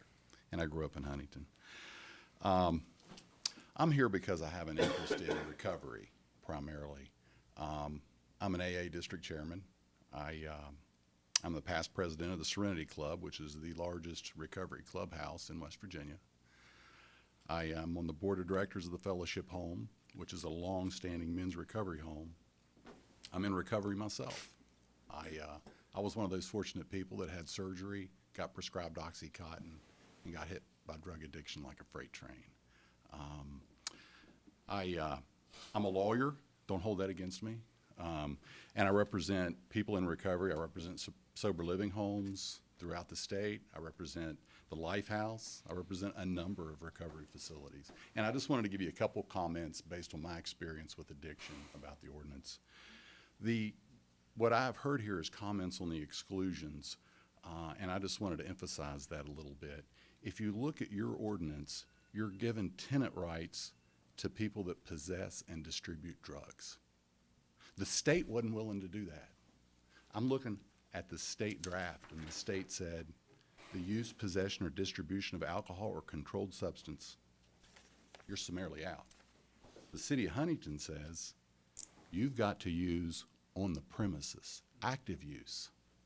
So if a sober living home finds drugs on the premises in somebody's room, that person's got tenant rights. And I can tell you from my experience as a lawyer that a tenant's lawyer can hang a sober living home up in court for 30, 60, 90 days before that person gets out. I get a phone call, sober living home says, I've got a guy that failed a drug test. Can I kick him out? I'm going to say, well, under the state law you could have, if that would have been passed, but under the Huntington ordinance you can't. You have to prove active drug use on the premises. Just because they failed a drug test doesn't mean they can't stay there. You've all given tenant rights to that person. In that fragile recovery environment, this person has tenant rights. If I'm representing that tenant and that tenant says, I want to stay on the premises, I can probably keep him there if I'm a lawyer 60 or 90 days. Sober living home has to give notice according to the rules you all have put forth. Magistrate courts will set a hearing in 7, 10, maybe 15 days. And if my client gets evicted, the drug dealer, all I have to do is file one piece of paper that says notice of appeal. It gets transferred up to the circuit court docket, and it's a brand new hearing. Magistrate court order is void. Then we get put on that docket. So my client, the tenant, who's using drugs, or he's a drug dealer, he just sits there in the most fragile recovery environment imaginable. Early recovery for people recovering from drugs and alcohol. They have what they call triggers. If those people are sitting beside somebody that has drugs, they're more likely to use. If they are off the premises with somebody that offers them drugs, they're more likely to use. That's why sober living homes have this strict environment. That's why people like Recovery Point don't want you to have a cell phone, because you can call your drug dealer. One of the worst things in early recovery you can have, this is based on my experience, is a cell phone, because all your old connections are in there. And the programs require you to give up your cell phone. Under this, you have tenant rights. You can stay there with your cell phone. I don't really understand why this was narrowed down from the state version. It's narrowed in a way that jeopardizes the lives of people in sober living homes. You can possess drugs and get tenant rights. You can fail a drug test and have tenant rights. You can use drugs across the street from your sober living home and have tenant rights. The sober living home has to prove you use drugs on the premises. That's really hard to do. They got to catch you in the act or have a witness that you're using drugs right there on my premises. So the state also, in their draft legislation, had a provision that says sober living homes can kick out any tenant that jeopardizes the safety of another. Well, that's logical. This is a very fragile environment. That was left out of the Huntington ordinance. Why is it not in there? Why can't a sober living home kick out somebody that's legitimately jeopardizing the life of another resident? I don't understand that. And I would just simply ask that the ordinance be looked at for the safety of people in sober living homes. If the city's interested in the safety of people in sober living homes, do things like keep drug dealers out of their environment. Keep people that drink across the street, use across the street, out of their environment. Keep people that are threatening them out of their environment.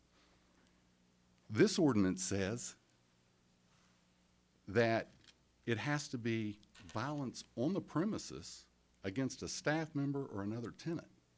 It really narrows it down. So you can whip somebody across the street, come back in and sit across the dinner table from them and not get kicked out. You've got tenant rights. And then the sexual misconduct. The state said, if you engage in sexual misconduct, you're summarily out. Well, Huntington's ordinance changed that. It said you had to engage in sexual conduct with another person on the premises for the sober living home to kick you out. So you can engage in sexual misconduct and still have tenant rights. But if the only way you get kicked out is if it's on the premises with another individual. So you really tie up a sober living home's ability to keep its people in a safe environment. When you walk into a sober living home, there's two people there, or two entities and people that are going to really keep you safe. It's your fellowship, it's the people you're around, and it's the sober living home. And when the sober living home kicks somebody out because they're not following their program, they're doing it to protect the safety and the welfare of the other individuals. That's the most effective tool in keeping somebody sober at a sober living home early on, keeping them in a safe environment. And the definition of sober living home in the statute covers rehabilitation facilities. It's a very broad definition. People that have a common goal of living substance-free and alcohol-free. Mr. Alderman. Yeah. Time check. Oh, I know. I'm a lawyer. I mean, I'm gonna go 10 minutes. Right. I would just ask What's you fair is fair. to take a look at it. Nobody 3 minutes, right? Yeah, just to take a look at it and amend it to protect the other. Thank you, sir. All right, up next, we have Dan Goody, I think is Dave? Dan Goody, sorry. Time saving, and I have nothing to add to what's already been said. Supposed to have 3 minutes, right? That was. It was. Yep. Okay. Ara Stevens?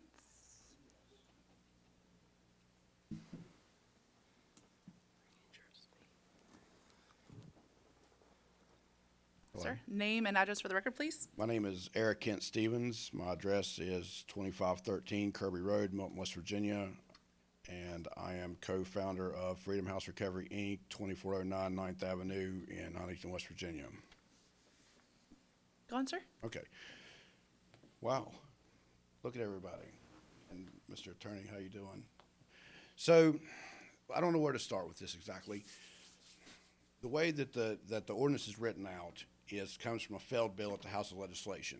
And so it was basically picked apart and put together, smacked across the desk very steadily. I am a Republican candidate for this year's House of Representatives, 1st District of the state of West Virginia. The devil is in the details when it comes to wording. And if you look at the bill, all of you look like highly intelligent people to me and probably can come up with a better bill than what is proposed at the moment. I'm not against the tenant rights for the people living in recovery in Huntington, West Virginia. What I am against is it kind of feels like you're picking on one particular sect of the population, the behavior disabled. I am behavior disabled, and all the homeowners that actually live and operate these structures and facilities, they are behavior disabled as well. So you please be very careful in the wording of the document and make sure it protects both the proprietor of the establishment and the tenant as well. And many of these people are not tenants. In fact, they are participating in a program, participation. They're participating. They're not tenants. I have to remind you, you are dealing with the behaviorally disabled. These are people that know how to play the system. They know how to pick it apart. They look for every detail, every word possible to extend whatever malfeasance that they want to extend. So I just beg you, please take a better look before you pass this legislation and do something that is fair for everyone in the community. Thank you very much. Thank you. All right, that's all who have signed up. Ms. Rader, did you have comments? And you'll have, I apologize, I don't remember your new job title. Oh, sorry. What is it? Okay, sorry. Thought I screwed up. You did not. So there. Give me time. I just wanted to share with you my feelings about this this ordinance that is before you today, and I appreciate everybody showing up here today and giving their 2 cents. And I think we have a good basis for an ordinance before you today. This ordinance is intended to benefit a protected group, people suffering from substance use disorder. It also responds to a legitimate safety concern raised by affected individuals who have made complaints, in most instances anonymously, to the city out of fear of retaliation. When somebody is booted out of a sober living home onto the streets without just cause and without their belongings and or a way to get their money that is legally theirs that they may have put a deposit on, it creates a larger problem, not only for them personally, but for the community as well. As the governing body of our city, you are taking a necessary step to protecting some of the most vulnerable people in our community. And I ask you to vote for this. Thank you. Thank you, Ms. Rader. Chief Colder. Welcome this evening. It's good to see you. Good evening, Madam Chair, members of council. I've listened this evening to all the comments against this ordinance, and I would have to say that we need to really understand that the ordinance is a valid ordinance. We have to take in consideration that there are others who aren't here this evening who I have spoken to. They're concerned. They're concerned that some of these properties, and when I say some, I don't mean all, but the question is, most of the individuals here today talked about their facility. They didn't talk about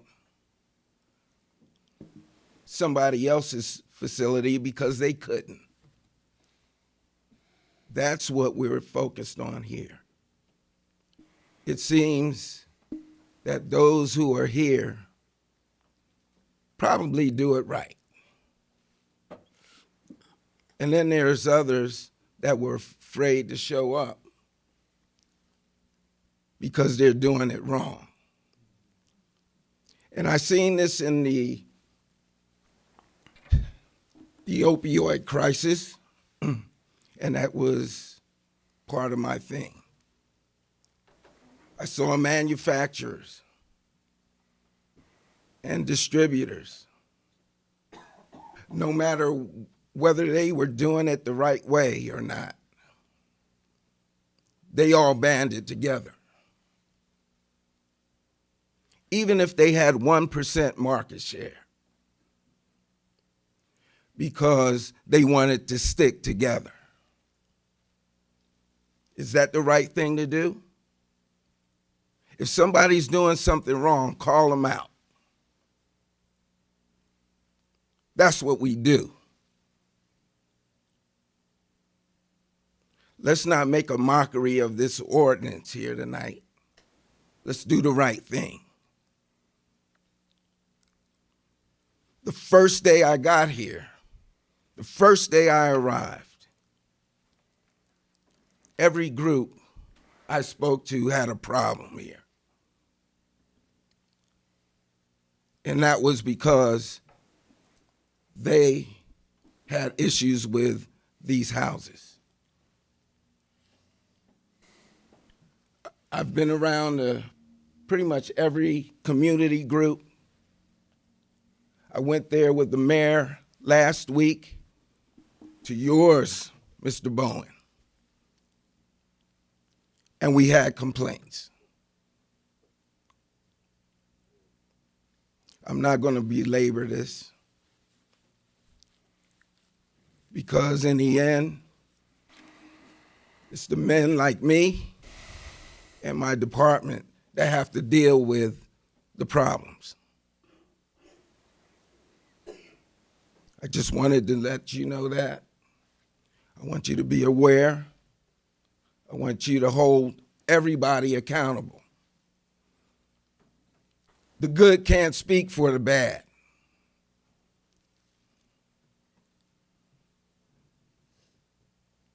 Good doesn't speak for wrong. We need to fix that. Thank you, Chief. Mayor Williams, anything further?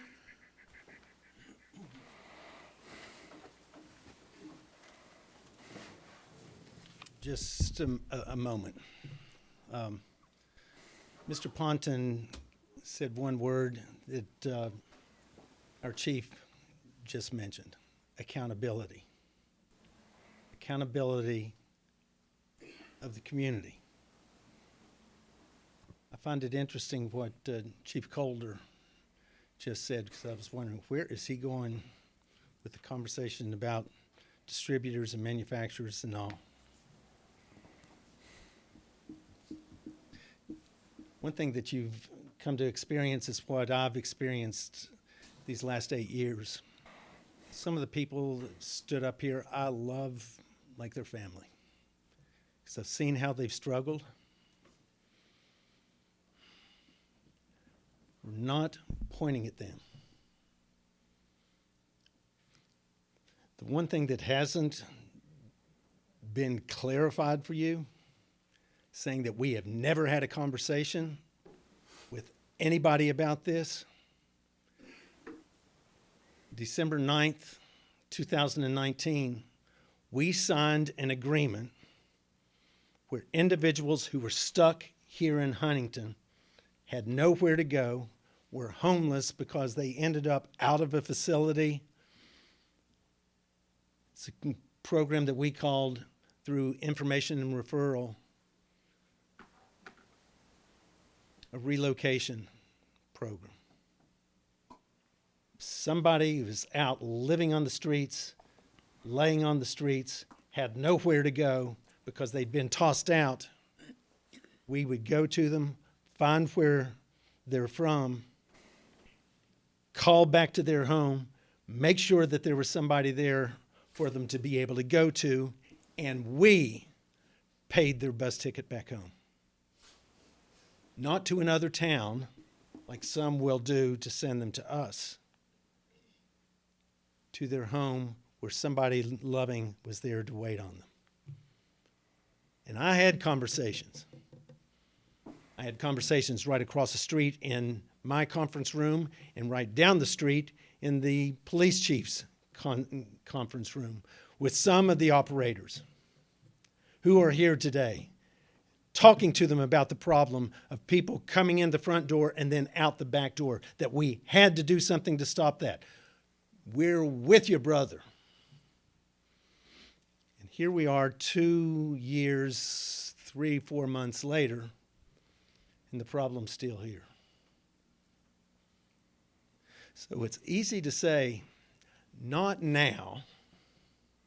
Let's keep working on it. I've been working on it for 2 years plus. And frankly, the reason this ordinance is in front of you today is I got tired of waiting on others to come and to help me figure it out. So I said to the council, let's create something. The good attorney spoke about what went before the legislature. They took our ordinance and expanded upon it in the legislature, and it failed on the very last day because it didn't get communicated over to the Senate so they could accept the House amendments. But you know what the bill was? A pilot program in Huntington, West Virginia. Isn't it interesting? On anything that's related to fighting drugs and such in West Virginia, they always fall back, what's Huntington doing?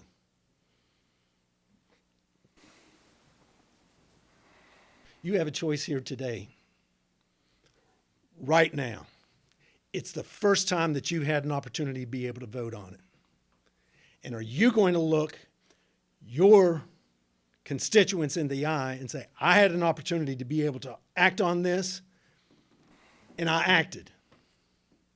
Or are you going to pass because, well, it still needs some, I can give you a reason every single day as to why to vote no on something. It takes guts to stand up and vote yes. If there's something that needs to be refined, we'll refine it together. But God help you if you don't have the fortitude to stand up and be able to vote yes on this. Because this is the first time you've had a chance to vote on it. And all the time, as you've been speaking to your constituents that something needs to be done and you've had your first opportunity to do it, falls in your court. Thank you, ma'am. Thank you, Mr. Mayor. All right, at this time, we will have a vote. I just want to remind everyone, regardless of the outcome, order is expected in the chambers. Ms. Adkins, please. Madam Chair, is there an opportunity for council to comment or to discuss further on this? We usually do after public comment, do we not? Oh, I thought it came. Yeah. All right, yes. And if, I had it reversed. if you'll indulge me, if you all will indulge me, this is something that I feel very, very passionate about and have thoughts, but I'll be brief because I know it's late. First of all, for everyone who is in here who has been through a recovery program, who has successfully completed a recovery program, who has gone through a recovery program and failed, congratulations to all of you for even attempting, because I think that we can all say that we have lots of family and lots of friends that we hope and wish would have had that same strength. And so congratulations to you all for doing the hardest thing you'll ever do in your life. I've heard a couple of people say that none of us talked to any of the operators of these homes. The only operators who reached out to us were Mr. Meadows and Mr. White from the Lifehouse, and I know that more than half of us toured their facility with them at their request. I know a group of 4 of us spent 2.5 hours the other night looking at their men's facilities, their women's facilities, their phase 1, phase 2 facilities. So when we are asked to listen, we do listen, and we take the time and we go where we're asked to go. I certainly can speak for myself when I say that. You know, Chief Calder is right. The predatory operators are not going to be here because they don't want us to know who they are. They don't want to be held accountable. And so it is the people who are running their programs the right way that are going to be here to speak tonight. And I found this map that was prepared very, very eye-opening, because if you look at it, I know it's the back of it is to all of you.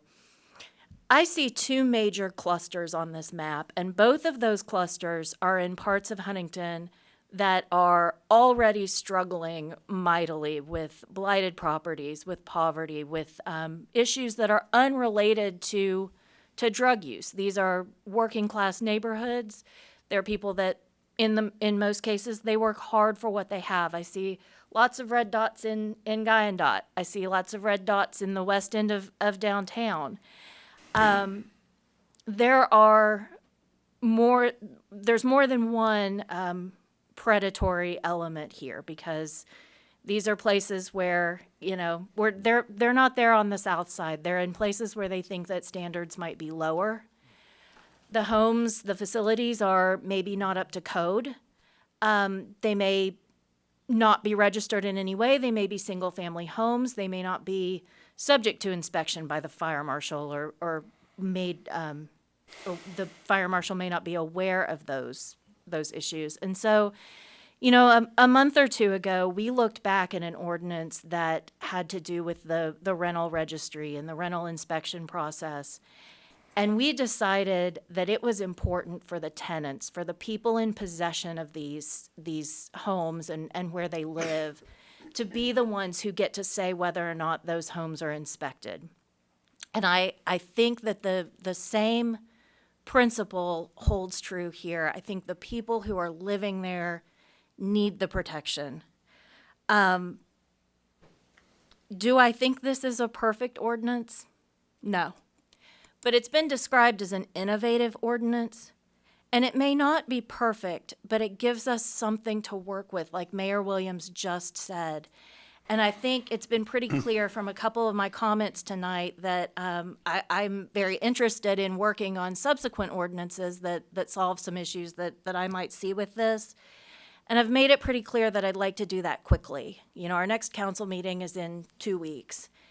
And if this is truly going to cause such an unraveling of these programs in 2 weeks or in 1 month, how solid can they really be? These protections are important. They're important to me. And, you know, the population that this ordinance seeks to protect, they're not here tonight either.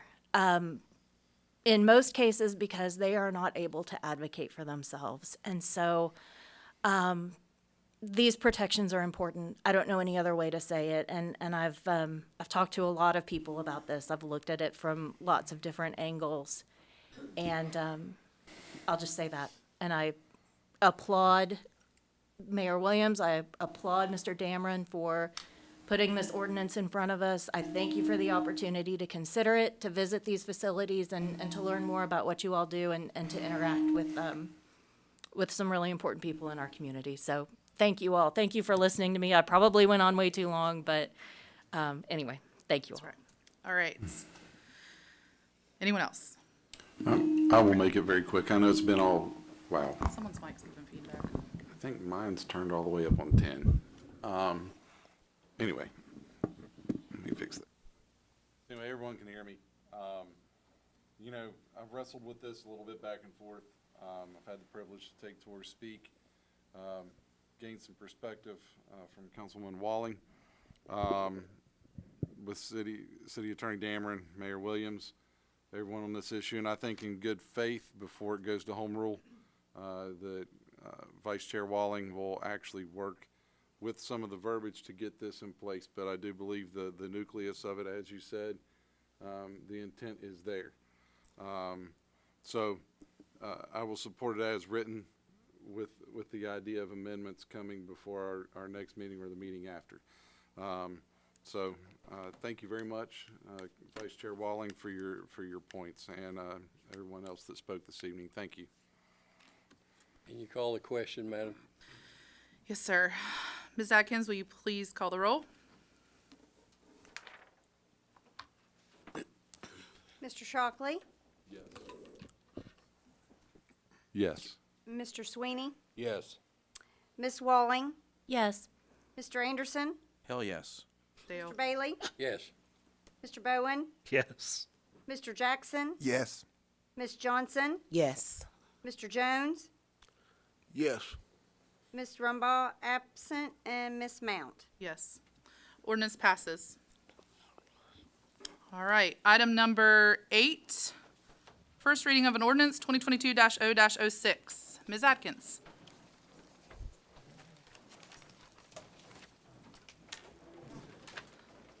Dale. Keep the colorful answers to a minimum. Vacating, closing, and abandoning a portion of 16th Street West, being a parcel 60 feet in width and 100 feet in length, situate in Kyle District, Huntington, Cabell County, West Virginia, being a portion of 16th Street West abutting the north line of Jefferson Avenue, containing 6,300 square feet, 0.145 acre, more or less. Move to adopt. Second. All right, Jerron got the first. Who got the second? Was that you, Todd? Councilman. Mr. Sweeney, thank you. Ms. Lockman. Good evening, Council. Thank you for reading that, Lisa. Martin Steele is petitioning to abandon 16th Street West, beginning on the north side of the intersection with Jefferson Avenue and running north 105 feet to property that's currently owned by Martin Steele. Maps have been included in your packet for your reference. If this part of 16th Street West is abandoned, it would become Martin Steele property. Martin Steele currently owns property of both sides of 16th Street West in this area, including portions of 16th Street West and 5th Avenue that were abandoned to Martin Steele back in 2003. Martin Steele is requesting this abandonment to limit foot and vehicle traffic on the property for public safety and in order to keep their property secure. This part of 16th Street West was appraised at $15,400. All utilities in the city have lines and assets in this part of 16th Street West. In letters from utility companies, most requested that an easement that would allow them to maintain, operate, and access their facilities whenever necessary on 16th Street West be kept if the abandonment is granted. West Virginia American Water specifically requested that their meters be moved at Martin Steele's expense. And I've also heard from Appalachian Electric Power that they will be working out a separate easement agreement. The Planning Commission has voted to forward this to council with a favorable recommendation, and I'm happy to answer any questions. Any questions for Ms. Lockman? All right, Jerron, a committee report, please. Yes, Planning and Zoning did meet and forward the full council with a favorable recommendation. Wonderful, thank you. We'll move this to a second reading. Item number 9 is the resolution 2022-R-18. Ms. Atkins. A resolution of council authorizing the mayor to enter into a contract for the construction of a street pedestrian crosswalk at 20th Street and 4th Avenue to the Marshall University campus. Move to adopt. Second. Motion by Mr. Anderson, second by Mr. Bowen. Thank you. Mr. Insco. Madam Chair, members of council, if approved, this resolution would allow the city to enter into a contract with Neighbor Gall Construction in the amount of $151,906.01, which it would be paid for out of the street construction line item to construct a street pedestrian median on 20th Street, approximately where 4th Avenue would cross. It would connect the Joan C. Edwards Stadium to the rec center and to the eastern main entrance into the campus. It's a very heavily traveled roadway. It'll give pedestrians a chance to get across a couple lanes, pause, and then get across the other 2 lanes. We'll have all signage that can be triggered by the pedestrian to alert any motorist that's coming through. And this is the first step that Mayor Williams' vision to make it safer around campus. I will say we are members of the rec, and if anyone doubts that this is needed, they can take my 7-year-old son and try to cross that street with him. It is like Frogger. So, all right, any questions from council? Committee report from Mr. Bailey. Yes, the safety committee met, discussed, and voted to forward to council for full vote. Thank you, Mr. Bailey. Anyone from the public on this item? All those in favor signify by saying aye. Aye. Opposed? Resolution passes. Item number 10, Resolution 2022-R-19. Ms. Atkins.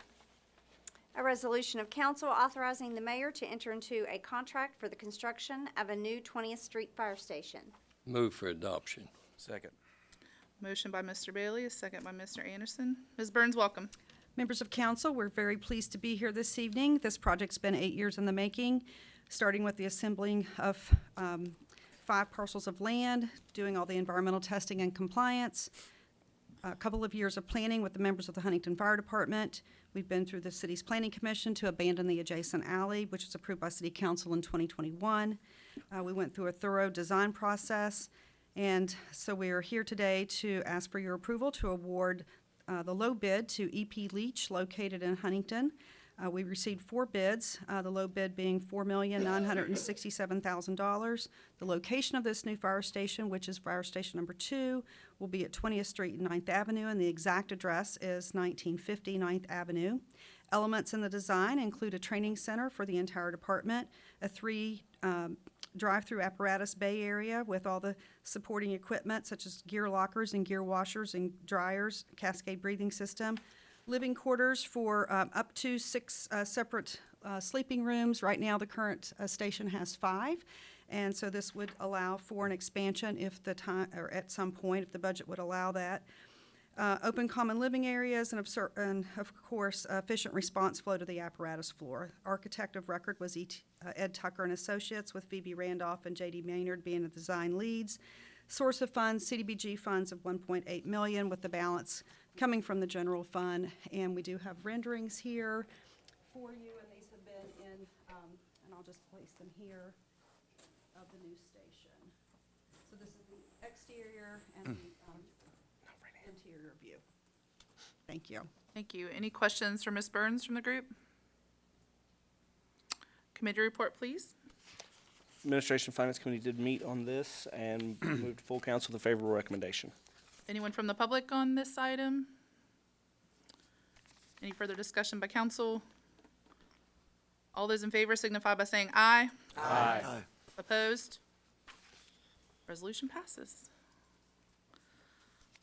All right. Item number 11, Resolution 2022-R-20. Ms. Atkins. A resolution of council authorizing the mayor to enter into a contract to furnish the city of Huntington with architectural design services for Phase 2 renovations of the City Hall building. Move to adopt. Second. I have a motion by Ms. Walling and a second by Mr. Bailey. Welcome back, Ms. Burns. Thank you, members of council. The city solicited a request for qualifications to provide architectural services for our own City Hall building. This building is over 100 years old, and in many instances does not meet the American Disabilities Act standards, electrical, building, or plumbing codes, with safety violations that have been noted in our own annual insurance inspection. The focus of the RFQ included ADA compliance, health and safety, while sustaining the historical elements wherever feasible. And additionally, energy efficiencies are important in any remodeling. A committee evaluated all the submittals with 2 firms being selected for interviews, and the committee recommends that the contract be awarded to Ed Tucker and Associates for a cost of $33,700, and the source of funds is the general fund. All right, committee report. Any questions for Ms. Burns? Yes, I have a Mr. question Jones? or two. After phase 2, will the job be done? Is remodeling ever done? Well, I understand that, but I mean, will the lion's share of what of the deficiencies in the building be taken care of at that point? Of course, yes. So the phase 2 obviously would include some additional offices, the main corridor, and the auditorium upstairs, and so those are primarily the portions of I phase noticed 2. they'd been working upstairs when I was up there the other day. Just for window replacement, yes, which is part of phase 1, correct. Okay, well, thank you very much. You're welcome. It's just like I tell my husband, it's like painting the Golden Gate Bridge. When we get to the end, we're going to start over. Once you get me started, we're not All stopping. right, committee report from Madam Mr. Chair, Bowen. the Finance and Administration Committee did meet and moved forward to full council with favorable recommendation. Thank you. Anyone from the public on this item? Further discussion from council? All those in favor signify by saying aye. Aye. Opposed? Resolution passes. Good and welfare? Anyone from the public for good and welfare? All right, we'll go around the room. Mr. Sweeney. I'd like to thank the police department today for their activity down Monroe Avenue. Much appreciated. Yeah, buddy. Wonderful. Mr. Jones? Nothing? Ms. Johnson? Good. Mr. Bowen? Ms. Walling? Mr. Anderson? It's hot in here now. I know. I'm so sorry. I was just thinking the same thing. Mr. Bailey? Yeah, I want to thank the mayor and council for having the Highlanders, the girls here tonight. It's a wonderful thing for the city of Huntington, and thank the mayor for his vision about bringing those people and letting us celebrate what happened in Charleston. Thank you, Mr. Bailey. Mr. Shockley? Yes, I want to thank everybody that came this evening. It was apparent to me that I am not in marathon meeting shape anymore. Due to COVID, we haven't had a long one in a few years. So, but anyway, great meeting overall. Thank you. Mr. Jackson? Kind of on what Councilman Bailey was speaking on, I want to tell you guys we appreciate you all supporting our girls. It's just a tough conversation that I have with my daughter. She comes here and we speak about you guys all the time. Council Lady Johnson and you and Sarah, just the females being in your roles where you're at chair and vice chair. And then I'll make it a point to let them know for sure who Chief Raider was. You know, it's just they don't do anything for that recognition, but it's always good to show your appreciation. They never ask for it, but if you're going to hand it out, they definitely want to be included. One of the reasons was she went to school that day, the day after they won it, and they congratulated the Speech and Debate Club for second place. So she's sitting there waiting just on the recognition of the champs, never got it. She called home and just was upset, and that's kind of what led me there. But I'm always looking for a solution, so I would never want to put our high school out there. It's on us as parents and grown folks. We just got to figure it out, work together, and see what we can do together. So it's never a spite at Huntington High, but, you know, we just can do better. So thank you. Absolutely. Well, all I want to say is thank you to particularly Dale and Sarah for covering my committee meeting and the meeting a couple weeks ago. I was on vacation. I promised myself I would disconnect, but sure enough, at 2 a.m. I was watching the meeting. Right. So, you know, you can get away, but just, you know, I thank you all. You guys are a phenomenal group. Sure. I really appreciate you. I appreciate everyone. So on that, I will entertain a motion to adjourn. So moved. Wait. Turn my mic back on for that. Wait. What's the girl's